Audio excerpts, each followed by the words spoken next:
Hello everyone, this is the video of Legal Studies, Class 12, Unit 3, namely Arbitration, Tribunal Adjudication and Alternative Dispute Resolution. By the time, in this unit we have discussed about the ADR, that is Alternative Dispute Resolution, Arbitration, Mediation, Conciliation, and in this video we will discuss about Ombudsman.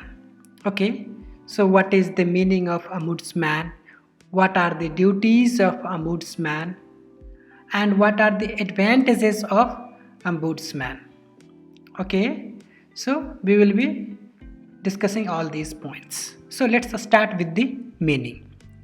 An Ombudsman, which is actually a Danish, Swedish, and Norwegian term, represents a public advocate. So, literal meaning of ombudsman is representative. Okay, and whom to represent? He or she represents public. Okay, so the major responsibility of ombudsman is to represent the interests of the public by investigating and addressing the complaints of maladministration or a violation of rights. Okay, the ombudsman is usually appointed by the government or by parliament, but with a significant degree of independence.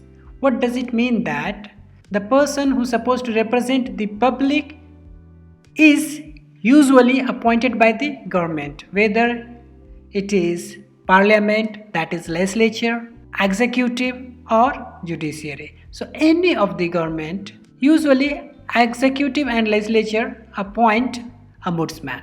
Okay, so the ombudsman usually appointed by the government or by parliament, but with a significant degree of independence. So it means whomever appointed, but the person who is appointed as ombudsman has the right or independence in the sense that he or she can exercise the given responsibility independently, no interference by any other bodies.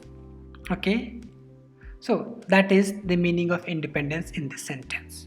Now, the government of India has designated several ombudsmen, sometimes called Chief Vigilance Officer, CVO in short, for the redress of grievances and complaints from individuals in the banking, insurance and other sectors being serviced by both private and public bodies and corporations.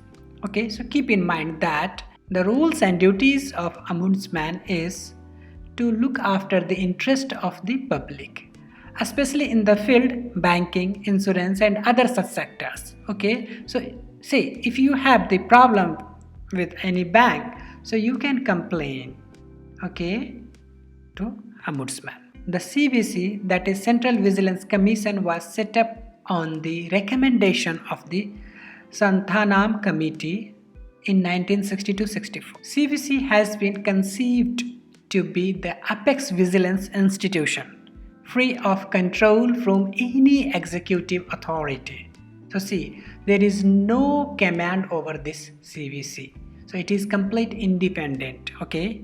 Monitoring all vigilance activity under the central government and advising various authorities in central government organizations in planning, executing, reviewing and reforming their vigilance work.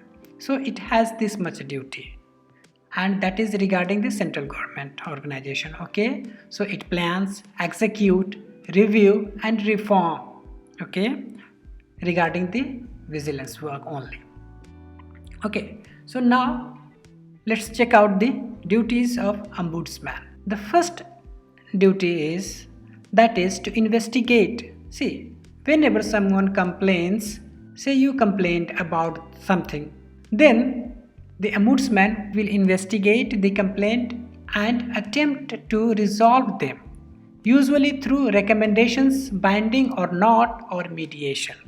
So if there is a big dispute, so it is being resolved usually through mediation, not binding, but of course through mediation. Okay, so its intention is to resolve the dispute.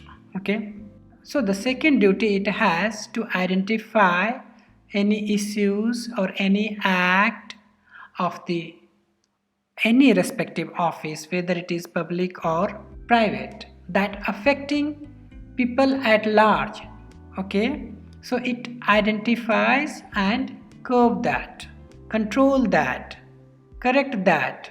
Okay, moreover, at the national level, most ombudsmen have a wide mandate to deal with the entire public sector and sometimes also elements of the private sector, for example contracted service providers. So it's not only covering the public sector but also private sector. Keep in mind. Now let's check out some advantages of ombudsman. The first advantage is being representative of public, he/she protects the interest and rights of the people. Secondly, it resolves the dispute arises between an authority, firm, public sector, private companies, etc. and common people. Okay, so for example you have the dispute with any public department and your work is not being done, so you can complain to ombudsman regarding the same. The third advantage is to and some extent controls the corruptions and other misbehaviors of officials employed in public sector or and private sector. So this is the another duty, to curb the corruptions. Okay, last but not the least, the service is available without any charge, so aggrieved person doesn't need to pay any rupee. So such service is available free of cost. All you need to do is just complain, no need to pay any money. Likewise, it is primary center of dispute resolution that helps common man.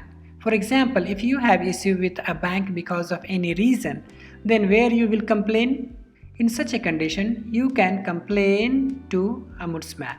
Besides, the Reserve Bank of India launched an ombudsman scheme for redress of complaints against non-banking financial companies, NBFCs, free of charge. Okay, so this is all about the ombudsman, where we have discussed the meaning and concept of ombudsman and then duties of ombudsman and then advantages of ombudsman. Okay, so this is all for this video. See you in next video, so keep watching.